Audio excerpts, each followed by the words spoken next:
हरे राम राम राम हरे हरे, हरे कृष्ण अंतरक्षाळेले गुरुप्रतीती, बाह्य शाळेले शास्त्रयुक्ती, ऐशे शुचित्व निज निश्चिती, अद्वैत स्थिती ते धनादे। महात्मा योगेश्वर अंतरिक्ष मुनी विदेह राजाचा संवाद देवर्षी नारद महात्मा वसुदेवाला सांगतात। अंतरिक्ष मुनी विदेह राजाला सांगतात शुचित्व कशाला म्हणतात।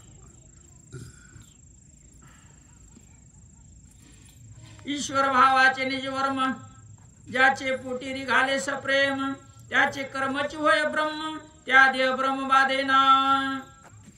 ईश्वराविषयीच निज वर्म, आपण कोण आहोत याची ओळख, याचा अनुभव गुरु ओळख करून देतात। आपल्याला आत्मानुभव झाला पाहिजे आणि मग त्याचं कर्म सुद्धा ब्रह्म होऊन जात। शरीर शोषणा नाव तप, ते प्रारब्ध भोगानुरूप, हृदय वाहने कृष्ण स्वरूप, तो शुद्ध साक्षेप तपाचा। तप म्हणजे शरीराला पीडा करणं नाही। कुणी अंगठ्यावर उभं राहत, कुणी वर हात करूनच उभं राहत, कुणी खडा म्हणजे उभंच राहत, वाळून जात। ज्याला अन्न देत नाही तर त्यांच्या प्रारब्धामध्ये अन्न नाही, म्हणून त्याला अन्न मिळत नाही। असून सुद्धा त्यांना खाता येत नाही। शरीराला ताप द्यायचा नाही, पोटाला ताप देण्यासाठी नाही, मग एवढं बी नाही खायचं की असं बी नाही, हिशोब चालला। शरीर शोषणा नाव तप, ते प्रारब्ध भोगानुरूप। मग तप कशाला म्हणायचं? हृदय वाहने नाम स्वरूप, तो शुद्ध साक्षेप तपाचा। तप म्हणजे हृदयामध्ये सारखं नामस्मरण चाललं, त्याला तप म्हणजे। बघा तुम्ही 4 वेळेस जेवले, 5 वेळेस जेवले, जेवणाचा विषय नाही चालला। नामस्मरणाला कुठलं काही अडचण होणार नाही। पोटात भूक आहे, बसले प्रवचन ऐकायला, दुर्डीकडे लक्ष, का उपयोगाचं त्याचा?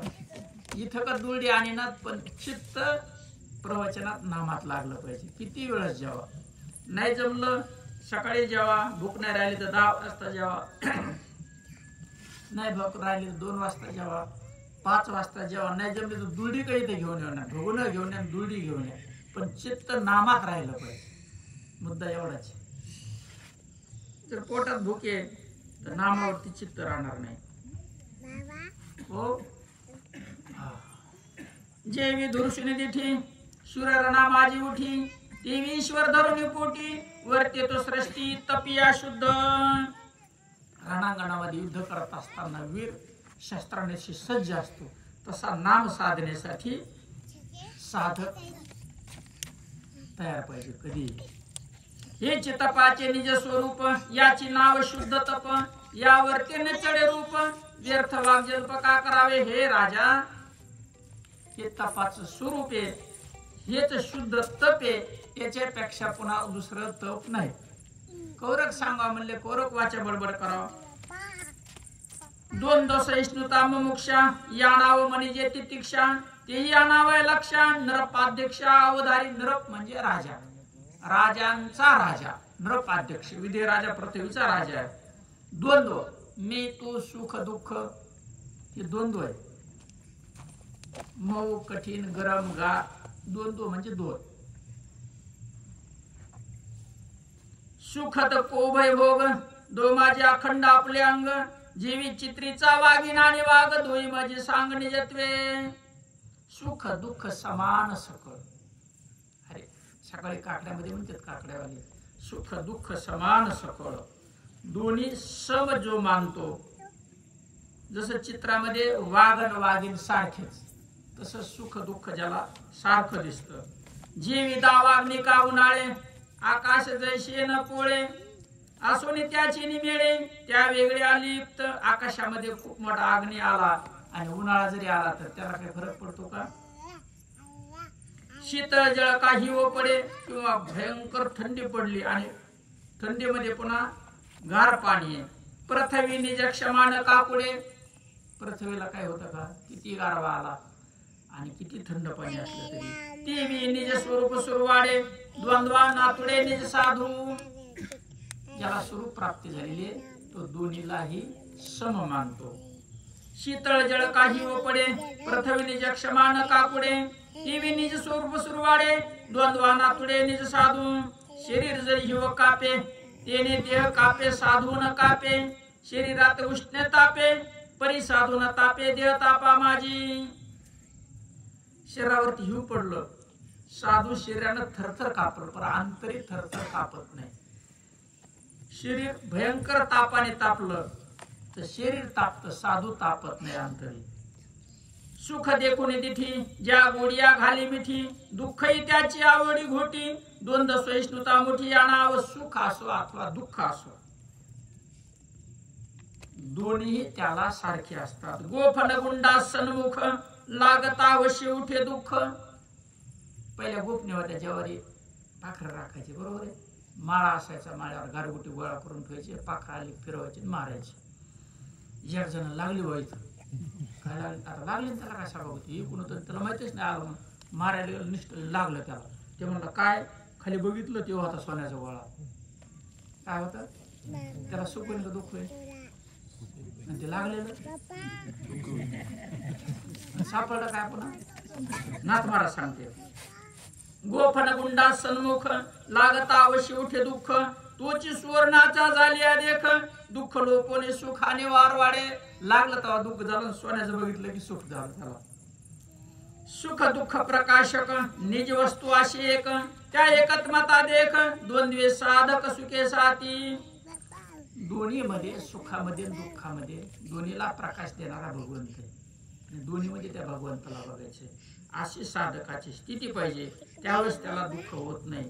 तेवी द्वंद्वाचे जाणपण जाणवीत असे जे ज्ञान ते जाणीतले आपण द्वंद्व संपूर्ण निर्द्वंद्वी होती. आता पोळलं इथं पोळलं इथं आग होती हे समजत कोणाला कोणाला तरी समजत ना. मड्याला समजन का? ज्याला समजत त्याची भेट घ्यायची. ज्याच्यामुळे समजत त्याची भेट घ्यायची परमार्थासाठी करायचं.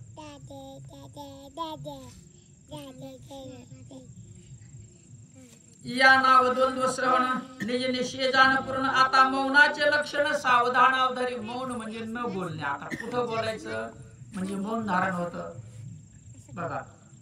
मौन म्हणजे अजिबात बोलायचं नाही असा अर्थ नाही. काय बोलायचं ते बोललं तरी मौन असेल.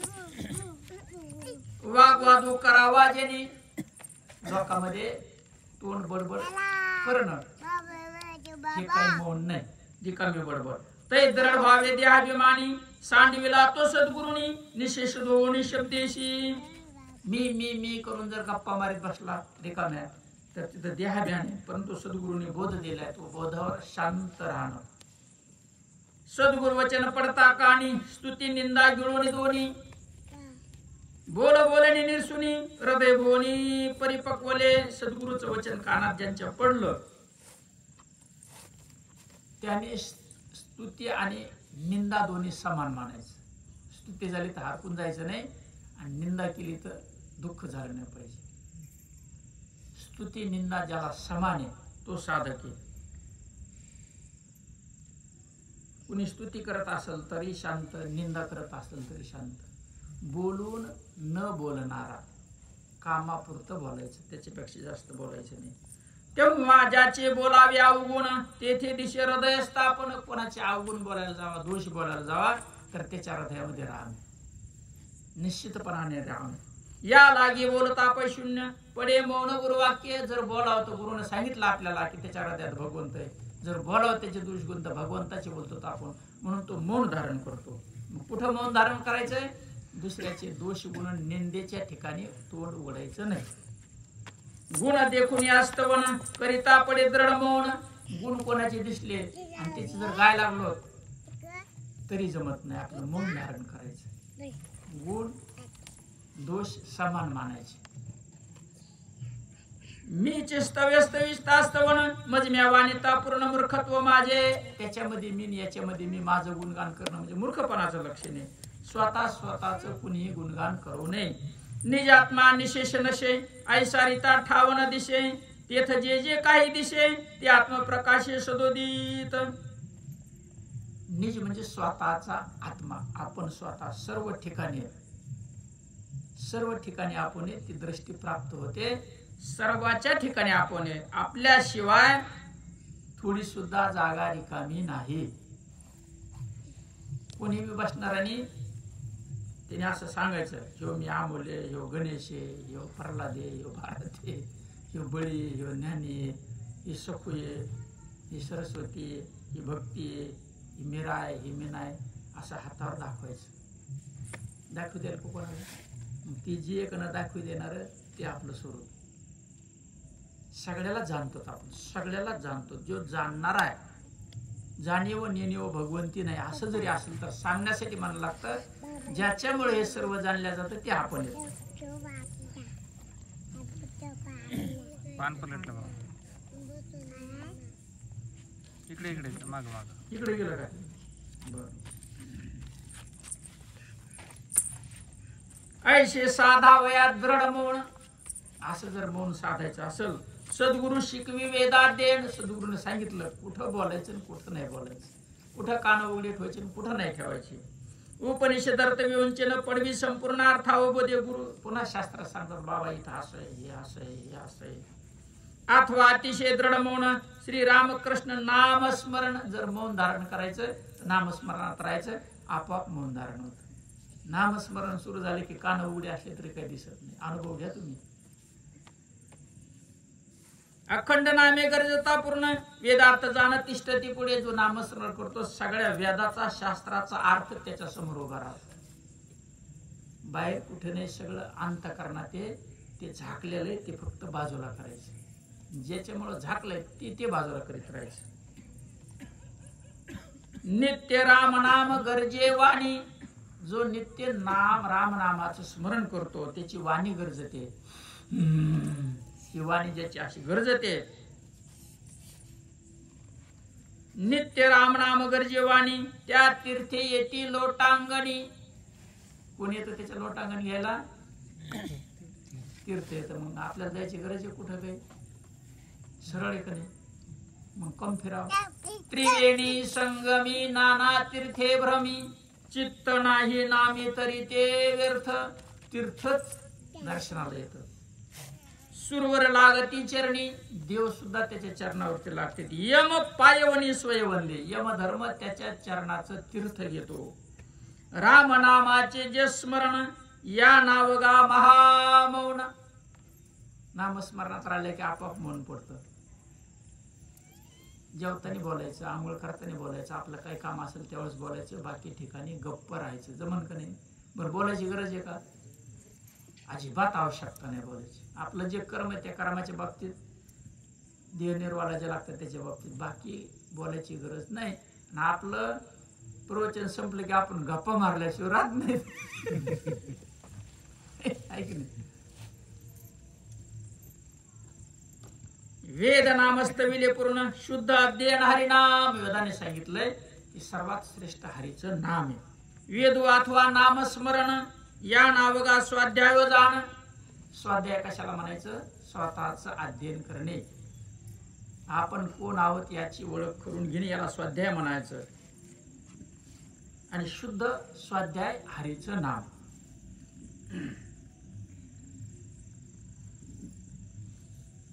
आता अर्जवाचे लक्षण ऐक संपूर्ण महाराजा. आता अर्जवते आईशे सर्वा जीवा जीवन जैसे. का तंतु जैसा निज विलाशे अविरोदेशा पटा माझी. सगळ्याला पाणी लागतं. आणि एक कपडा आहे, ह्या कपड्यात असं जर काढीत राहिलं, एक एक एक काढीत राहिलं तर खाली काही शिल्लकच राहणार. राहीन शिल्लक काय?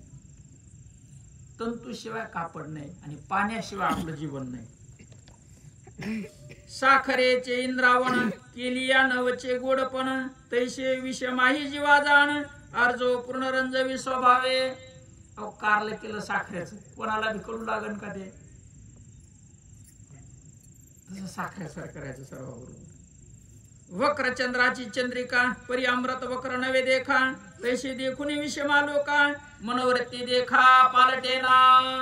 साधना करत असताना बाह्य साधना ही चंद्र चतुर्थीला कोर निघते कोर, मग त्याच अमृत चंद्रापासून निघणार असं काय वाकडं आहे का? नाही ना, ते सरळच आहे ना, गोडच आहे ना ते. तसं कोणी वाकडा असू नाही तर सरळ असू. पुढचं समजलं नाही. निरपराधन देखे कोणाशी, जीव लग सोयरा सर्वांशी, ओळखी जीव मात्रांशी, जैची तैशी जुनाट. सर्वांना तो हवासा वाटला पाहिजे. साधकाची स्थिती आहे. जसं काय याची पूर्वीची जन्मोजन्मीची ओळख आहे असं त्याच्याशी वर्तन करायचं. न्याहा संतप्ता आधार देत, वरुणी घन गाय घेत, सांडस गाय तळी सूत, त्या विचाप्त लोहत विलवा. पूर्वी भाटे असायचे चमड्याचे, असं पडायचे. बघितलेलं आहे कोणी तेव्हा? तुम्ही बघितलं असं, बरोबर आहे की नाही? एकीकडे बसायचं आपलं, डबा टेकून असं वाढायचं, आणि मग ते कारागीर बसलेला असायचा, ते आयरन असायचं त्याच्यावर, बरोबर आहे? ते भात्यात जे टाकलेलं ते काय पास कुऱ्हाड जे काय असेल ते, आणि मग त्याच्या हाताने मग तो कुऱ्हाड अशी उचलायचा आणि असा हाणायचा. मग जेने धरलंय ते काय हातात जी पकडे कशाची ती बर, ज्याला धरलंय ते काय गरम बर, कशावर टेकलं आणि हाणतो कशाने?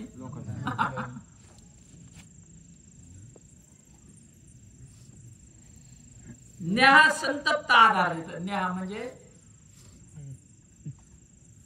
काय म्हणते त्याला? पुरा टेक देत वरी,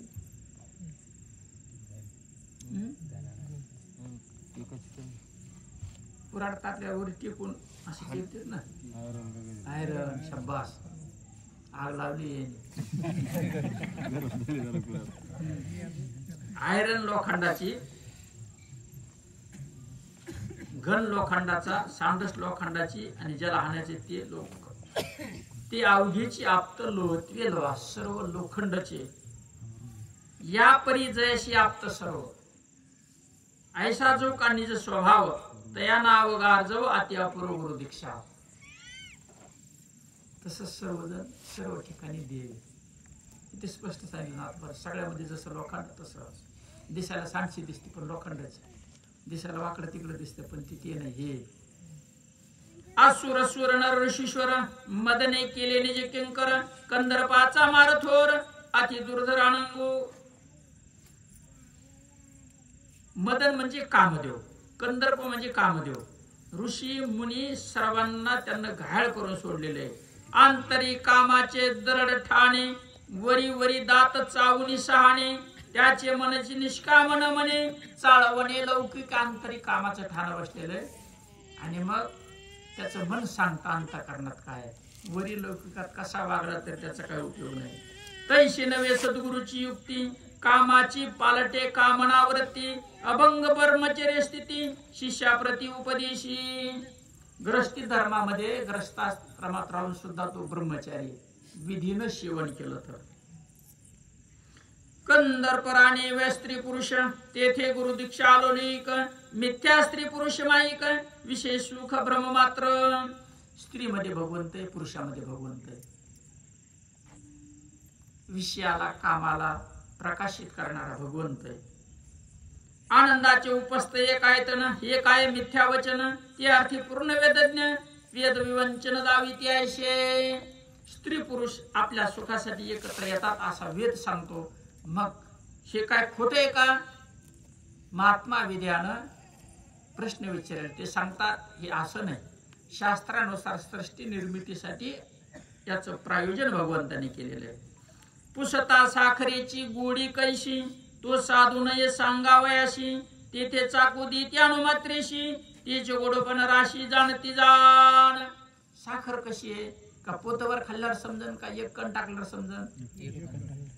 आनंद काय बाबा हे सांगण्यासाठी वेदाने त्याचं विवेचन केलं. आनंद आहे, परंतु स्त्री पुरुष नसता, कुठला इंद्रिय नसताना जे सुख आहे ते ब्रह्मानंद आत्मानंदाचं सुख आहे, आणि ती देवाची स्थिती आहे. देवी परमानंद सुख प्राप्ती, उपस्थ द्वारा नर चाखिती, आनंद एकायतन स्थिती बोलली उपस्थिती तू आनंद सगळ्याला कळाव म्हणून ते सांगितलेले म्हणते. असा आनंद आहे का? तिथं स्त्री पाहिजे पुरुष पाहिजे. सुख पाहता जवा पाडे दुःख पर्वता येवडे दुःख पर्वता येवडे दुःख पर्वता येवडे.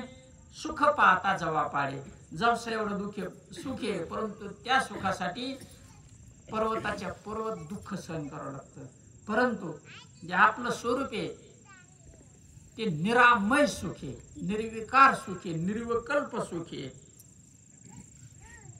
त्या उपस्थ सुखाची नित्यस्थिती संभोगविन जे वाढविती तेथ मिथ्या स्त्री पुरुष व्यक्ती सहजी होती सज्ञान. इंद्रियाशिवाय जे सुख आहे, इंद्रियांचं जिथं लय ते भगवंताचं स्वरूप आहे.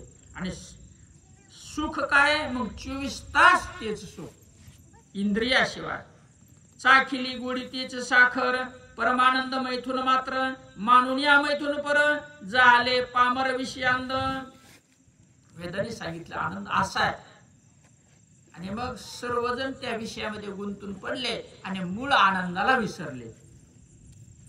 साखरेची केले नारियळ येथ त्वचा गर्भ साखरेची केवळ ती विषयद्वारा सुख कल्लोळ उठती सकळ परमानंदे. विषयामध्ये साखर खाल्ली गोड लागते, स्पर्श झाला आनंद होतो.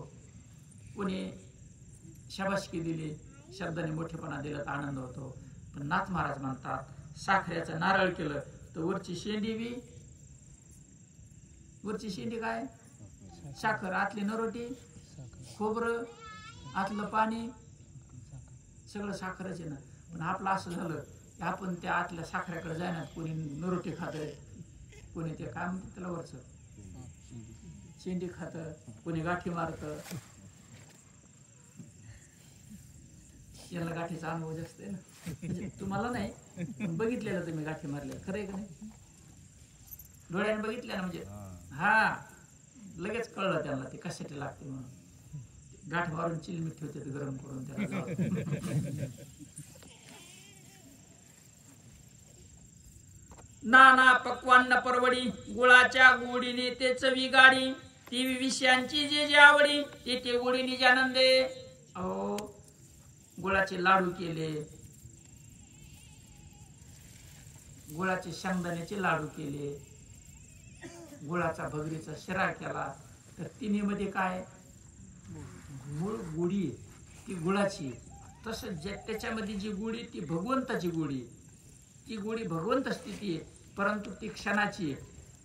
ती गोडी सत्य नाही. आणि म्हणून सर्वजण त्या गोडीकडे लागले. परंतु ती जी गोडी घ्यायची ती इंद्रियाशिवाय मिळवायची. हे नेनुनी मुळीची निज गोडी शोषिता विषयांच्या आती ओढी बाप सद्गुरु कृपा गाडी विषयांची आवडी एकत्वानी. आणि त्या गोडीमुळे विषयांच्या अनेक संकटामध्ये सापडून जन्म मरणाच्या कोडी भोगाव्या लागतात. परंतु गुरु वाक्यावरती श्रद्धा जर दृढ धरली, त्यानुसार साधना केली तर सर्वच भगवंत होऊन जातं. त्याचं कर्मच ब्रह्म होतं. या लागी विषयांची आस्था न चढे सशियाचे माथा स्त्री भोगाची आसक्तता मिथ्या तत्वता गुरुवाक्य निष्ठा. आसक्ती शब्द वापरला ना. संसार सोडायचा नाही, लेकरं बाळा सोडायचे नाही, काही सोडायचं नाही, तिथंच राहायचं. परंतु आसक्तीचा विषय मांडला नाथबाबांनी. हा आत्मा ही आत्मी पाही आईशे मिथुन मुळी नाही ती निजमुळ पाडिता ठाई ब्रह्मचर्य पायी अभंग. स्त्रीमध्ये काही आत्मी नाही, पुरुषामध्ये आत्मा नाही. आत्मा एकच आहे. जो स्त्री देहात आहे तो पुरुष देहात आहे. म्हणून दोन्ही मध्ये कुठला भेद नाही. भेद भ्रम अमंगळ. या नावगा निज नैष्टिक्य ब्रह्मचर्याती सुटंक सद्गुरुनी बोधिले निष्टंक अलौकिका भंग. जे जे दृष्टी दिशे ते ते हरिरूप पूजा ध्यान जप त्याशी नाही.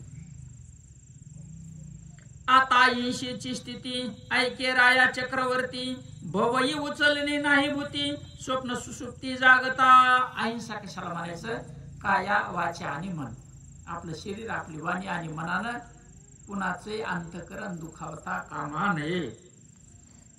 पाव वादळता देख जनी पृथ्वी पावेल दुःख या काकुलते आवश्यक पाऊली आलो की हळवार ठेवी पाऊल उचलताना सुद्धा पृथ्वीला त्रास होईल त्याचा म्हणून शांततेने चालतो आकाश दचकेल देख या लागी नेदी सैराहाक वाचा परिपक्व पियुख वचने परम सुख सर्वाशी देतो मोठ्याने आरडायला आकाशाला त्रास होईल मोठ्याने आरडत नाही वाणी अशी बोलतो की कुणाच्याही कानाला ती सुखकारक झाली पाहिजे त्याचा शब्द जय गगनी भरे तेने शब्दानंद चमत्कारे गगनाची निज सुख भरे येणे सुखोद्गारे वचनोक्ती त्याच्या मुखातून शब्द निघाला तर आकाशाला सुद्धा त्या शब्दाचा आनंद होतो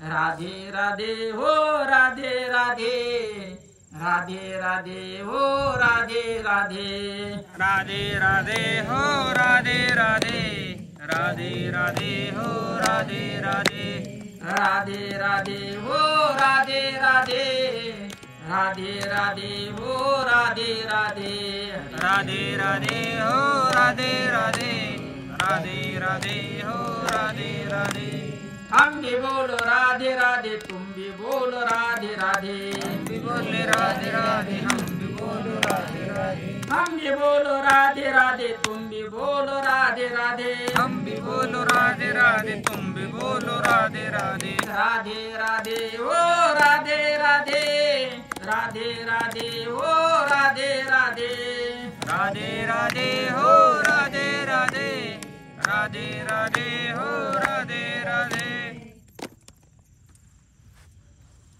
जळा माझी घाली तावडी झनी उदक दडपे बुडी तरंगणे आहे देणे बुडी जीवनाची दुधडी न हे लावता आंघोळीसाठी पाण्यात उडी मारली तर पाण्याला त्रास होईल म्हणून तो शांततेने स्नान करतो त्याशी जेळे होता निमग्न जळाचा तापू शेमे संपूर्ण या परी करी स्नान जीवना जीवन निमित्तू पाण्यात जर ते गेला तर पाण्याला सुद्धा शांती लाभते त्या पाण्याला सुद्धा आनंद मिळतो जनी दुःख पावेल वारा म्हणून श्वासून घाली सैरा नेमुनी प्राण संचारा निज शरीरा वागवी नाकातून श्वास बाहेर पडल्यावर ह्या वाऱ्याला त्रास होईल म्हणून श्वास सुद्धा नेमलेला आहे त्याच्यापेक्षा जास्त त्याचा श्वास चालत नाही निजे देहा करावया घातून सर्वथा जीवी नुचले हातून ती भूतावरी निघातून त्याच्या पोटात तो उपजना कुऱ्हाड घेऊन आपला हात तोडतो कोणी आपल्याला दुःखच होणार का नाही तसं आपल्या कोणी प्रत्येक होऊ देत नाही अत्यंत न्यारे पाहता व चुको पडेल प्राण्याच्या चित्ता या लागी बाह्य दृष्टी क्रूरता न पाहे भूता भूत भावे कसं वाटतं असं बघितलं असं बघत नाही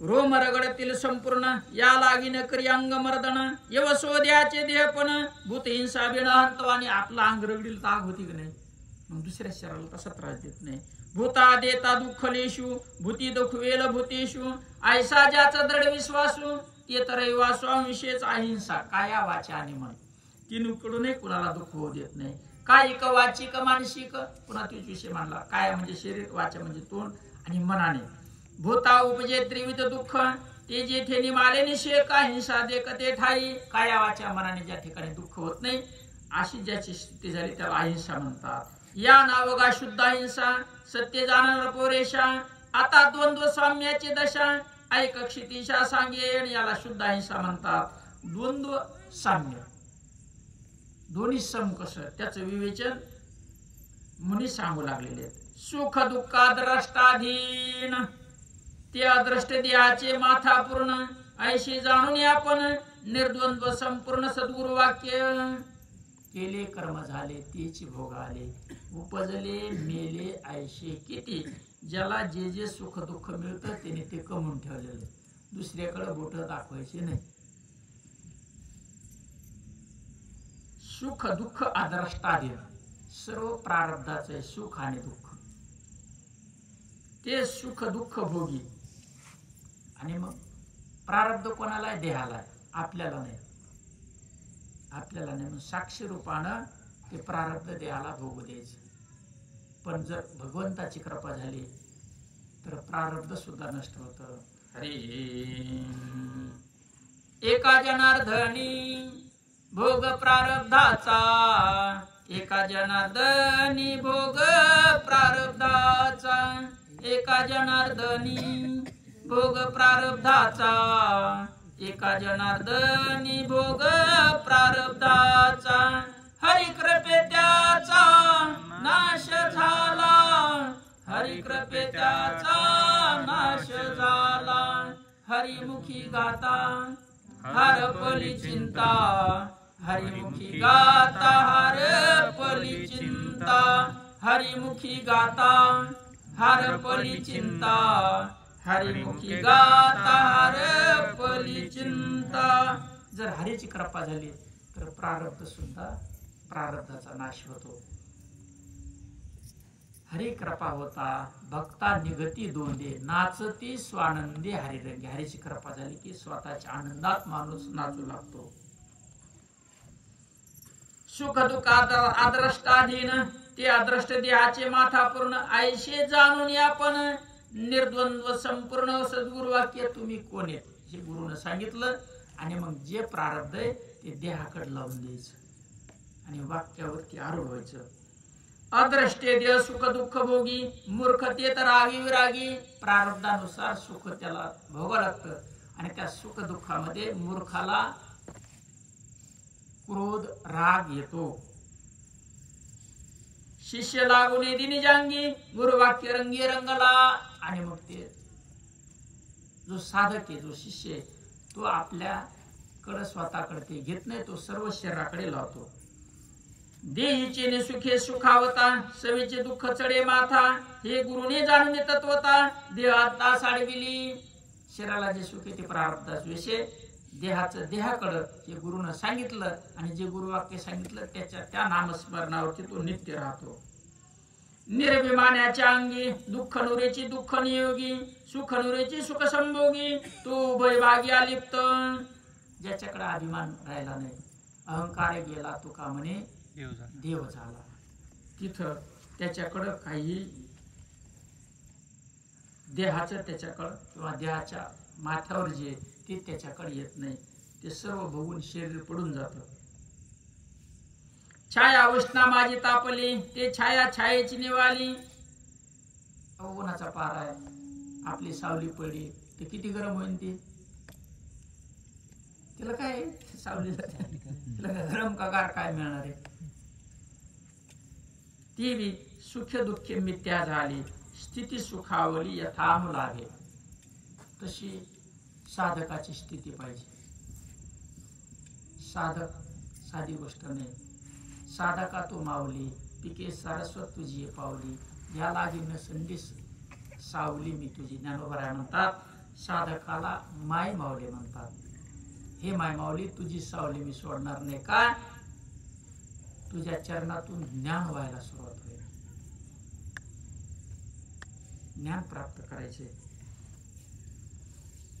अद्रष्टे देई वर्थता देख, बाधू न शेके सुखा सुख. आणि प्रारब्धानुसार आपण चाललो, त्या प्रारब्धाचा स्वीकार केला. दुःख जरी आलं तर प्रारब्धाचा विषय, सुख आलं तरी प्रारब्धाचा विषय, तर त्याकडे माणसाचं लक्ष राहत नाही. आणि तुम्ही जरी लक्ष दिलं तर ते भोगल्याशिवाय पर्याय नाही. प्रमाणे प्रारब्धे राम वना गेला, प्रारब्धे कृष्ण बंदी ग्रही जन्माला. राम वनात गेला का नाही, पृथ्वीचा राजा आहे, देव आहे, त्याला 14 वर्ष वनात भोगावं लागला का नाही. कृष्ण भगवंत आहे, कुठे जन्म झाला त्याचा? जेलमध्ये. हे प्रारब्धाच्या आधीने सर्व. मग जे आपल्याला सुख दुःख मिळतं ते प्रारब्धाकडे लावून द्यायचं आणि आपण साक्षी होऊन बघत राहायचं. दुःख करीत बसायचं नाही. हे गुरुगम्य आलो की शिष्य विश्वासी कपावती. आणि ज्याचा विश्वास आहे ते गुरुवाक्यावरती दृढ श्रद्धा ठेवतात. नाही ठेवली तर दुःख भोगावंच लागणार. विश्वासी विन सर्वथा, गुरुगम्य नये हाता, गुरुगम्य विन तत्वता, द्वंद्व समता कदा ना घडे. सद्गुरु वाक्यावर जर विश्वास नसेल तर मग सुख दुःखाची बाधा झाल्याशिवाय राहत नाही. श्रद्धा विश्वास रूपेण श्रद्धा लभते ज्ञान, श्रद्धेनं ज्ञानाची प्राप्ती आणि सुख दुःखाचा विनाश. देही दृढता जव मी पण तव तव द्वंद्व बाधा दारून, या शरीराला मी मन जवरक म्हणत राहता तवरक सुख दुःख ठरलेलंच. जे गुरुवाक्य निर्भिमान त्यांशी द्वंद्वे जाणाते मिथ्या, ज्यांनी गुरुवाक्यावरती दृढ विश्वास ठेवला, त्या वाक्यावरती आरूढ झाले, त्यांना हे सुख दुःख बाधित नाही. जन्म मरण देह संभ्रम, शरीर जन्मत वाढतं मरून जातं. क्षुधा त्रशा प्राणधर्म, प्राणाला तहान लागते, भूक लागते, आपल्याला कळतं भूक लागली, प्राणाला लागली, तहान प्राणाला लागली, शरीर जन्मत वाढतं मरून जातं, हे सगळ्यालाच कळतं. मग दुःख करायचं काय प्रश्न आहे? कारण ह्या देहाला मी म्हणून बसलो ना आपण, ते आपण नाही, निश्चित राहायचं. स्वप्नेचे दरिद्र समर्थता, स्वप्न पडलं ते स्वप्नात कोठ्याधीश झाला, लगेच दुसरं स्वप्न पडलं चोर आले सगळं लुटून दिलं, पुन्हा भीक मागायला लागला. खरं आहे का खोटं आहे? खरं ना. तसं सुख दुःख खोटं आहे माय बापू, पण या शरीराला मी म्हणल्यामुळे सगळं गोळून बसला. जीवी दोन्ही मिथ्या जागृता, मग जाग झाल्यावर दोन्ही खोटं, पण झोपीत खरं आहे का नाही? भिकारी बी कोठ्याधीश बी. जाग झाल्यावर खरं आहे का? तसं मग सद्गुरू जाग करतात आपल्याला, तू कोण आहेस बाबा, तू हेव नाही तर हे वेस. टीव्ही द्वंद्व बाधेची वार्ता, न बाधे गुरुभक्ता परोक्ष बोधे. मग गुरुभक्ताला तिची बाधा होत नाही, प्रत्यक्षात त्याला बोध होतो. बोध सर्वात श्रेष्ठ आहे. लेकुरांच्या खेळापाशी पारणे तैशी एकादशी, द्वंद्वाची दशा तैशी, गुरुवाक्या सरीशी समूळवडे. लहान लेकर खेळत असते, दुपारचा पार असतो, झाडाखाली बसतात, मग चूल मांडतात चिखलाची, चिखलाचा पळपाट, चिखलाचं बेलणं, चिखलाचं बघून, चिखलाच्याच काड्या, चिखलाचीच काडी ओढते. बरोबर म्हणजे आज काय उपवास म्हणजे उपवासाला काय केलं? भगरीचा शिरा केला, मग चिखलाचाच साखर आणि चिखलाचीच भगर आणि चिखलाचंच तूप खा खा खा खा, झपाझपाचा बोट देत, अरे सोडा सोडा उपास सोडायचा, म्हणून चिखलाच्या भाकरी. तसा खेळ खरं काही नाही ना माझ्या बापू. लेकुराच्या खेळापाशी पारणे तैशी एकादशी, उपवास काय द्वादश काय, त्याला दोन्ही सारखंच. द्वंद्वाची दशा तैशी, गुरुवाक्या सरशी सुमवडे. तसं जे द्वंद्व सुख दुःख वाक्यावर आरूढ झालं की सुख दुःख नष्ट होतं, वाक्य सुटलं की दुःखाला सुरुवात झाली. जेवी चंदनाची आदृती, आरी बोरी चंदन होती, देवी गुरुवाक्य प्रतिती, सकाळ द्वंद्वी ती निज साम्या. बोरी चंदनात झाडे, त्याजवळ बोरे, दोन्हीला पेटविलं, चंदनाचा वास येईल का बोरीचा? तसं गुरुवाक्य दृढ धरलं, द्वंद्व सगळं नष्ट होतं आणि एकच सुगंध आत्मारामाचा प्रगट होतो. सद्गुरुत्वाची सत्संगती, सत्संगे शिष्य पालटती, स्वय ब्रह्मरूप होती, तेव्हा द्वंद्वेती निर्द्वंद्वा कधी होत हे? सद्गुरुत्वाची संगती, सद्गुरूच्या संगतीत राहणं तीच सत्संगती. तत्संगे शिष्य पालटती, आणि त्या संघामध्ये अंतःकरण बदलतं आणि स्वतः शिष्य सुद्धा देव होतात, देव स्वरूप होतात, आणि त्यावेळेला हे द्वंद्व दुःख देत नाही. येव गुरुवाक्य विश्वासता, द्वंद्व साम्य चढे हाता, ते गुरुवाक्य तत्वता. ऐका आता सांगेन काय गुरुवाक्य व नेमकं सांगू लागले महाराज अंतरिक्ष मुनी. सद्गुरु वचन विश्वासे, माने सर्वत्र परमात्मा ऐशे, त्याची निज बुद्धी निश्चय वशे, निज मानसी. सद्गुरूने सांगितलं सर्व ठिकाणी देवे, आणि मग ती बुद्धी एकदा, बुद्धीचे वैभव अन्य नाही दुजे, एका केशवराजे सकळ सिद्धी. बुद्धी निश्चय आत्मज्ञान, ब्रह्मरूप भावी आपण ब्रह्मनिष्ठा राखे पूर्ण तत्परायण हरनिशी. एकदा बुद्धीत ते वाक्य फिक्स झालं की सर्व ठिकाणी भगवंत आहे, दुःख होण्याचा प्रश्नच नाही माझ्या बापू. मज माझी परमात्मा वशे, ते नेस्तुळ देव वर्त तसे, त्याचे निपूर्ण चित्त प्रकाशे, जगभाषे जगद्रूपे. हे शरीर जडे, याच्या देव आहे, त्याच्यामुळे हे शरीर चालत. कोणाचे सत्य चाले हे शरीर, कोणाच्या सत्याने शरीर चालित, हे तोंड कोणाच्या सत्याने बोलतं, मड्याचा दृष्टांत सगळ्या ठिकाणी लागू पडतो म्हणून पुन्हा पुन्हा द्यावं लागतं. मड्याला तोंड नाही का असतं ना, दात बी जीभ बोलत का ते, कारण ती सत्ता निघून गेली. जोपर्यंत सत्ता आहे तोपर्यंत चालतं, आणि खरी त्याची सत्ता आहे ती आपण सोडून दिली. याला मी म्हणून बसलो मड्याला, झाला ना गोळ सगळा. चुकलं ना, चूक दुरुस्त करायची, बाकी काय करायचं नाही. आणि भगवंताच्या प्रकाशानं सर्व जग प्रकाशित. ते निजात्म प्रकाशे माझे दृष्टीशी दृश्य दिशे, दृश्य द्रष्ट दर्शन विलाशे, विलसतसे परमात्मा. रात्री सांगितलं बघणारा देव, ज्याच्याने बघायचंय तो देव, आणि समोर जे दिसतं देव. द्रष्टा, दृश्य आणि दर्शन. दर्शन म्हणजे डोळे, दृश्य म्हणजे समोरचं जे दिसतं ते, आणि द्रष्टा म्हणजे बघणार. तिन्ही देवाचे. हे जे मी एका घेऊन नाही, ह्या मीनं सगळा गोळ केला. ते व्यवहारापुरतं आहे. मी नाव व्यवहारापुरते, हे खरे नाव नाही, हे शरीर खरं नाही.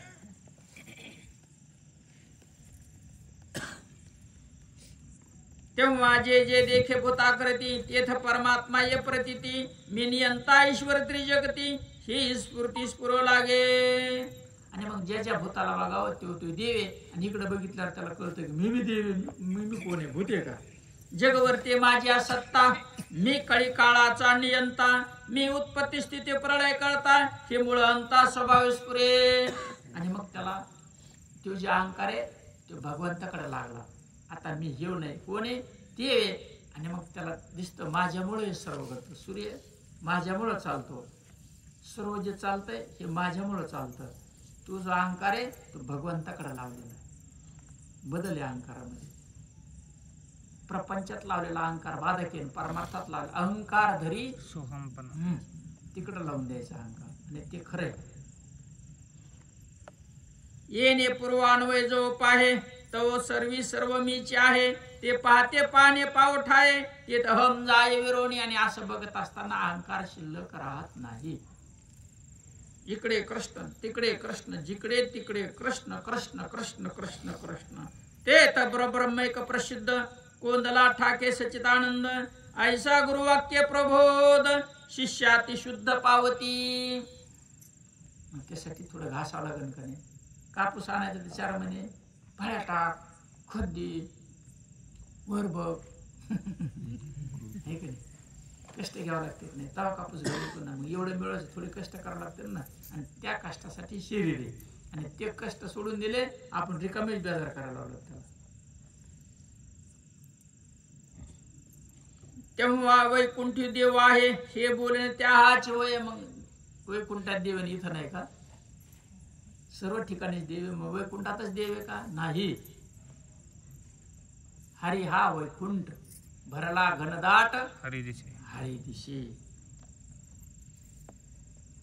वैकुंठ आणि क्षीराब्दी, ज्याचे प्रकाशे, ज्यामध्ये सागर ज्याच्यामुळे प्रकाश दिसतो, प्रकाशित होतो. वैकुंठ ज्याच्यामुळे प्रकाशित होतं, दिसतं, तो खरा.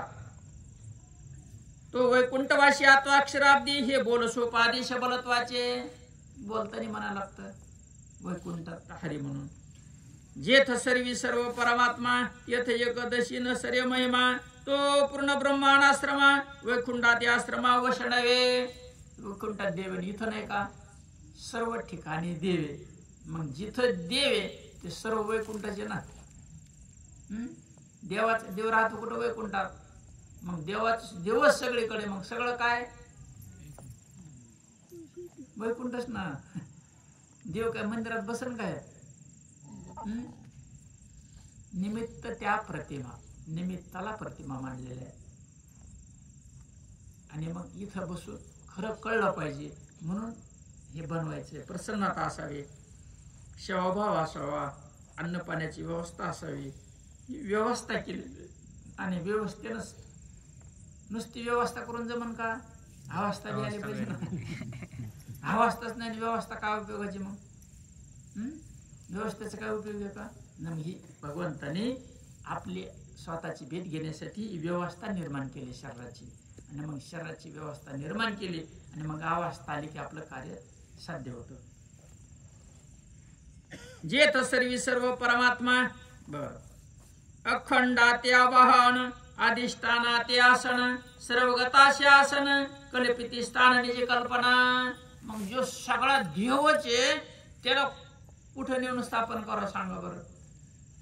कुठं बसवा त्याला, त्याला कसं आवाहन करा, त्याची कशी पूजा करा, त्याला कशी आंघोळ घाला. ही मनाची निष्कल्पना आहे. कल्पना अविद्या येणे झाला जागोजागी प्रमाणे. ती ही कल्पित वरती ते ब्रह्मरूप नित्य पाहते. मग तिची कल्पना आहे का, ती बी भगवंत असते. ती भगवंताशिवाय काही रिकामच नाही म्हणल्यावर पण प्रश्नच मिटला का नाही. जे मनास ठिकाणी ते देवच. त्याची परब्रह्मस्थिती कदा कल्पांती भंगेना. आणि मग त्याची स्थिती कधी नष्ट होत नाही. ऐशी परब्रह्मावाप्ती साधकी पावावयाने शिती नित्य बैसावी एकांती द्वैताची स्फूर्ती त्यागोनी. तुका म्हणे आम्हा एकांताचा वास नाही गुणदोष अंगाय. म्हणून अवस्था येईपर्यंत परमार्थ लोकांतातला सगळ्यातला आहे, पण त्याच्या पुढचा परमार्थ एकांतातला आहे. असं पाहिजे असेल तर त्यांनी एकांतात बसायचं. सांगितलं सगळ्याला ध्यान एकांताचा विषय म्हणून. साधिता परमार्थ निधान साधक आडवी अन्न वस्त्रान्न. एखाद्याने एकांतात बसायचं म्हणलं त्याला पाणी लागन, अन्न लागन, कपडे लागत त्यांना. नाथ महाराज काय म्हणतात बघा, साधिता परमार्थ निधान. निधान म्हणजे खूप मोठं धन साधायचं असेल तर साधकाला वस्त्र पाहिजे, अन्न पाहिजे. निमोली वलकले परिधान का त्यागिले अतिजीर्ण वस्त्रे घ्यावी. दुसऱ्याने वापरलेले वस्त्र अंगाला गुंडाळायचे, पण हे ज्ञान प्राप्त करायचं. बघा, भिक्षा मागायची पोटापुरती, पण हे ज्ञान प्राप्त करायचे, ध्यान साधना करायची. शाख फल मूळ कंद भोजन येणे करावे जठर तर्पण. सांडोनी परमार्थ साधन जोडावे अन्न धन न वचावे कदा. फळ आहेत, फुलं आहेत, जे मिळेल त्याच्यावर उदरनिर्वाह करायचा, पण अन्न धन त्याने जोडीत बसायचं नाही. आणि मग मिळालं मजा आहे. तुका म्हणे मुक्ती परनिली नोरी आता दिवस चारी खेळी मिळी. मुक्ती संग लग्न लावायचं आणि मग निश्चिंत राहायचं. लोकांतात राहिल्या एकांतात जंगलात राहणार तर कुठं राहा, पुन्हा त्याला काही मिळवायचं नाही. चौपालवी बांधोनी करी भीक मागावी दारोदारी. झोळी करून दारोदारी भीक मागायचं. परी अन्नाच्छादनावरी आयुष्य तिळभरी न वेचावे. आयुष्य अन्न धन गोळा करण्यात घालायचं नाही, हे मिळवण्यासाठी आयुष्य वेचायचंय. मिळवावे अन्नाच्छादन नशिनती साधक सज्ञान देवाद्रष्टाधीन ते सहज जाण प्रतिपाळी. मग साधक जे अन्नधान्यासाठी जास्त परेशान होत नाहीत, ते प्रारब्धाकडे लावून देतात. प्रारब्धापेक्षा कोणाला जास्त मिळत नाही आणि कोणाच्या प्रारब्धातलं ब्रह्मदेवाचा बाप आला तरी घेऊन जात नाही. स्वेशीनता होराती अद्रष्टा वेगळी अनुभरी प्राप्ती कदा न चढे कोणाची हाती. हे साधक जाणती सज्ञान. प्रारब्धापेक्षा कोणालाही जास्त मिळत नाही, साधकाला माहित पाहिजे. त्याला सज्ञान साधक म्हणायचं. या लागी दृष्टी जे प्राप्त तेने निर्वाय सदा निश्चिंत. साधक परमार्थ साधित संतोषयुक्त गुरुवाक्य. आणि मग जे मिळालं आपलं कर्म करीत असताना ज्याची ज्याची प्राप्ती होईल त्याच्यामध्ये आपलं घराचे नियोजन करायचं, कुटुंबाचे नियोजन करायचं, त्याच्यापेक्षा जास्त मिळणार नाही. तुम्हाला एक दृष्टांत देतो मी. तुम्ही ऐकलेलं असेल तरी एकदा ऐका. आता दोन मित्र होते, त्यांना गप्पा मारायचा लेणार असायचा. 11 वाजता गप्पा मारत बसायचे. संध्याकाळी सगळं गाव झोपायचं, सगळी राजाची नगरी झोपायची. एक दिवशी 11 साडे11 वाजले. हे दोघं गप्पा मारत बसले. आई वडील त्याची वाट बघून बघून जेवण करून थकले, झोपले. राजा आणि प्रधान बसले होते. राजा प्रधानाने जागलं पाहिजे. ते म्हणजे चला जरा तरी फेरफटका मारू, तिथं काय चाललं काय नाही. आले ते दोघं गप्पा मारत होते. एक म्हणला प्रारब्ध श्रेष्ठ आहे आणि एक म्हणला प्रयत्न श्रेष्ठ आहे. दोघांचे चांगले भांडण चालले. 11 वाजता निघायचं, 11:30 वाजले त्याला. राजाने ऐकलं सगळं. आता राजा बोले राहिले सैनिक म्हणजे याला उचला कोंडून टाका म्हणते. आता याला भोकाला जेवायचं होतं ना, उशिरा जेवायची सवय, दोघाला टाकलं बा कोंडून. आता जे प्रारब्ध होतं ते म्हणलं आता काही असो बाबा, आपलं धराबा कोपरा काय करता. मग आता नशिबाला आलं, आज काय जेवण नाही बा. पण जे प्रयत्न होतात ते म्हणलं नाही नाही, आपण गप बसायचंच नाही. जेवायचंच म्हणलं काय असं. नेमकं असं झालं, पौर्णिमेची रात्र होती, जे गोदामध्ये त्याला एक छिद्र होतं पत्राला आणि त्याच्यातून उजेड पाडला. योजना तशी केली. ते म्हणलं वरी काहीतरी दिसतंय. चापत चापत गेलं, त्याला पायऱ्या लागल्या, शिडी लागली, वर गेलं, त्याला लागलं गाडगं लावलं. तिने वरी हात लावला, त्याच्यावरती झाकणी तिने काढली, मध्ये बोट घातलं, चाटलं. ते म्हणलं हा जमलं म्हणलं आपलं. तिने खाल्लं आपलं मधलं आणि बोडाला होते खडे. तिने खडा घेतला आणि कोपऱ्यात त्याला म्हणला, हे बघ मी प्रयत्नाने पोटभर जेवलो म्हणून त्याने आनंदाने त्याच्यावर खडे मारले. हे म्हणला आलंय प्रारब्धाने घ्यावा, टाकलं खिशात आपले. 5-6 निगडी टाकली. झोपा म्हणला बा आलंय आपल्या खिशात टाकलं. सकाळ झाली, कोतवालाला सांगितलं दोघाला सभेत घेऊन या. दोघाला आणलं. राजाने प्रश्न विचारला, म्हणजे सांगा प्रारब्ध श्रेष्ठ का प्रयत्न श्रेष्ठ? प्रयत्नावर म्हणला प्रयत्न श्रेष्ठ. महाराज रात्री मी उपवाशी राहिलो नाही, म्हणजे जर प्रयत्न नसती केली तर मी उपवाशी राहिलो असतो. याला विचारलं म्हणजे प्रारब्ध श्रेष्ठ का प्रयत्न श्रेष्ठ? ते म्हणला महाराज प्रारब्ध श्रेष्ठ आहे. म्हणजे कसं काय श्रेष्ठ आहे? ह्यो तर प्रयत्नाने पोटभर जेवला, तिने आपल्या खिशात हात घातला, म्हणला प्रारब्धाने हे मिळालं मला, याला फक्त पोटभर जेवण मिळालं मला. प्रयत्न सोडायचे असा अर्थ नाही. आद्रष्टा देणे, जे मिळेल त्याचा स्वीकार करून पुढे चलत राहायचे. जैसे देहाचे प्राक्तन तैसे वय आसन वसन, परी गुरुवाक्य सुख सांडून देवारी मन ममत्व नये. देहाच्या प्रारब्धानुसार अन्न मान आणि धन हे तो प्रारब्धाधीन. सोस करीशी वाया भज म्हणा पंढरी राया. ज्याला जे अन्न मिळतं का कोणी कोणाला काही देत नाही, त्याचे ते प्रारब्ध आहे. ज्याला जो मान मिळतो त्याच्या प्रारब्धाचा विषय, आणि ज्याला जे धन मिळतं त्याच्या प्रारब्धाचा विषय. म्हणून लय सोस करायचा नाही यासाठी. सोस करीशी वाया, ते वायाला जातो. भज म्हणा पंढरी राया, आणि मग पंढरी रायाचं भजन म्हणजे नामचिंतन, नामावरती आरोग्य. याचे विन यथा काळे यद्रच्छया जे जे मिळे ते ते शिवी सकळ मंगळे. गुरुवाक्य मिळे स्वानंदे. आणि मग ज्या वेळेला जास्ती त्याला जे अन्न वस्त्र मिळेल त्याचा आनंदाने स्वीकार करायचा. गुरुने सांगितलंय प्रारब्धाचा विषय म्हणून. शरीर निर्वाह विखी कोठे काही नाबिला की, जे जे मिळे ते निज सुखी निजात्म तोखी संतुष्ट. म्हणून शरीर निर्वाहासाठी जे जे मिळेल, कधी पालखी मिळेल, कधी पायी चालावं लागल, कधी उंच वस्त्र असेल, कधी साधं वस्त्र असेल, जे मिळेल दोन्ही समान मानून चलत राहणे. प्रारब्धे सुख दुःख भोगिता संतोष साधकाचे चित्ता. हे गुरुवाक्य विश्वासता चढे हाता शिष्याच्या.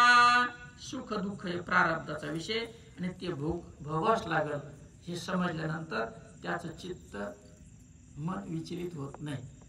आपल्या प्रारब्धाचा विषय असं गुरुवाक्यावरती ज्या जर विश्वास ठेवला तर तो हळूहळू परमार्थाचा माथा चढत राहतो. त्याच्या दृढ विश्वासाशी भागवत शास्त्र गुरुपाशी अभ्यासावी आदरीशी दृढ निश्चयशी प्रबोधक. जर ज्ञान करून घ्यायचं असेल तर सद्गुरुजवळ भागवत शास्त्र यथा तथा नाही, यथा निवांतपणानं समजून घ्यावं कोणता विषय काय हो म्हणून. सगुण अथवा निर्गुण जेत भगवत स्वरूप वर्णन. का भगवंत बोलिला आपण अथवा भगवत गुण कीर्ती. सगुण काय निर्गुण काय, तुझं सगुण म्हणू की निर्गुण रे. सगुण निर्गुण एकू गोविंद रे. ज्ञानोबाने हरपाठात सांगितलं, त्रिगुण सार निर्गुण हे सार. सारा सार विचार हरिपाठ. सगुण म्हणजे दिसणार आहे का, ते आसार आहे. निर्गुण हे सार आहे, जे दिसत नाही ते सार आहे. त्रिगुण आसार निर्गुण हे सार. मग सारा सार विचार. सार काय आणि आसार काय. सार म्हणजे लोणी काय आणि आसार म्हणजे ताक काय. सारा सार विचार. मग काय विचार आहे, सारा सार विचार करा उठा उठी नाम धरा कंठी विठोबाचे. ते 13 या शास्त्र जाण, आवडे जैसे जीव प्राण, विशेषेशी ज्ञान कथन, सप्रेम पूर्ण पडियंते. काय आवडलं पाहिजे साधकाला? शास्त्र आवडलं पाहिजे. जीव प्राणावून जिथं ज्ञानाचं निरूपण केलं जातं ते त्याला जास्त आवडतं. गुरुमुखे ज्ञान कथा गोड, तिने श्री भागवती श्रद्धा दृढ, श्रवणे पुरे जीवाची कोड. ओसरे चाड विषयांची गुरुमुखातून ज्ञान कथा ऐकत असताना भागवतावरती दृढ श्रद्धा बसते. आणि श्रवण म्हणजे कानाला अत्यंत आनंद होतो. कानाचे कोड पुरवल्या जातात. कोड म्हणजे लेकरं नाही म्हणत का चॉकलेट पाहिजे, कॅडबरी पाहिजे, वही पाहिजे, हट्ट. ओसरे चाड विषयांची, जीवी नाही विषय कौतुक, तरी विषय आवश्यक. साधका होती बाधक, तिने अत्यंतिक अनुताप. साधक विषयाकडे ओढ घेत नाही, परंतु प्रारब्धाचा विषय आणि त्याला त्या ठिकाणी अनुताप प्राप्त होतो. अनिवार्य विषय अवस्था, त्यागेन वचनीच सत्ता, तिने मुक्षीच्या चित्ता, अत्यंत व्यथा अनुतापे.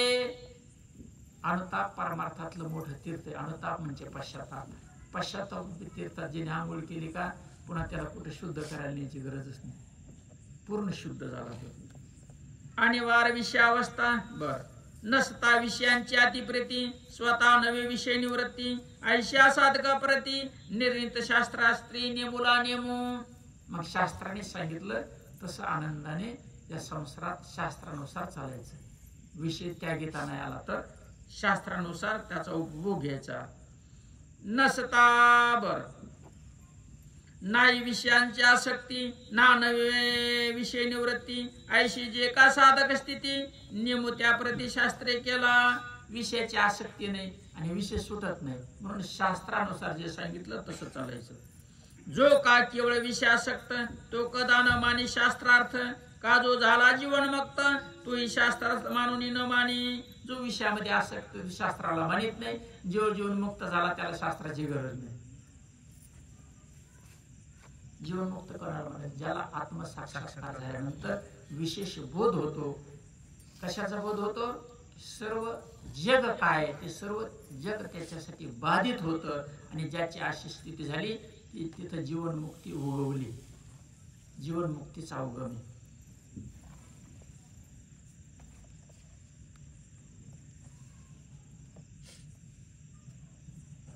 जो का केवळ विषयासक्त. बर. जैशी मृग जळाशी भाषी स्थिती, तैशी विषय मुक्तान प्रती, त्या विषयांची निवृत्ती, कोणते शास्त्रार्थी मानावा नेमून. जो मुक्त झाला त्याला सर्व मृग जळे, ज्याच्यासाठी सर्वच मृग जळे, त्याने पुन्हा कशाचा त्याग करायचा? कोणते शास्त्रार्थ मानावा नेम. मग त्याला नियम कशाचा? जो मुक्त झाला त्याला नियम आहे का? मुक्त म्हणायचं कशाला? त्याच्यासाठी काहीच नियम नाही त्याला मुक्त म्हणायचं. येवा त्या सक्ता विरक्त, त्याशी नेमून चलेथ, मुमुक्षीचे शास्त्रार्थ नेहमी निश्चित निज नेहमी. जो अत्यंत आसक्त आहे त्याला नियम सांगितलं तर ते ऐकत नाही, बरोबर आहे. जे अत्यंत विरक्त आहे त्याला नियमाची गरज नाही. कोणासाठी हे? जे साधक आहेत त्यांच्यासाठी ही नियमावली. तेथ गुरु शिष्य संवाद करिता ज्ञानार्थ बोध, ते बोधीबादी विषयाबाद, त्या गीता प्रसिद्ध शास्त्रार्थ नेम. गुरु सांगत असताना अंतकरणात विषयाची बाधा होते, मग गुरुने सांगितलंय त्या विषयाला नियम लावून द्या. मनसा वाचा कर्मावरोधू, येणे विषयाचा त्रिविध बाधू, त्या अतिशय त्रिविधू, शास्त्रीय त्रिविधू नेमुला नेमू. काया वाचा आणि मनतीच्या ठिकाणी विषय आणि मग शास्त्राने सांगून दिलंय आणि ते नियमाला लावायचे, बाकी काहीच करायचं नाही. सोडायचे का? काही नाही सोडायचं. आता विश्वात्मके देवी येणे वागदने तोषावे, तो सोनी मजल्यावे पसाय दानही. जे खळांची व्यंकटे सांडो, तया सत्कर्मी रती वाढो. भूता परस्परे पडो मैत्र जीवांचे, दुरितांचे तिमिर जाओ. विश्व स्वधर्म सूर्य पाव, जो जे वंचिल तो ते लावो. प्राणी सकळ मंडळी ईश्वर निष्ठांची मांदियाळी, अनवर्त भूमंडळी भेटतो या भूता. चला कल्पतरुचे आरव, चेतना चिंता मनीचे गाव. भू उदतीजे अर्णव पीयूषांचे चंद्रमेचे अलांछन मार्तंडेचे तापहीन तुझे सर्वै सदा सज्जन स्वैरे होतो किंबहुना सर्व सुखी पूर्ण होनी तिनी लोकी द्वाद पुरुषी अखंडित आणि ग्रंथ उपजीविये विशेष लोकीये द्रष्टा द्रष्ट विजय येत मने श्री विश्वेश्वराहो हा होईल दान पसाओ येणे ज्ञानदेव सुख्या झाला येणे ज्ञानदेव सुख्या झाला. ओम शांती शांती.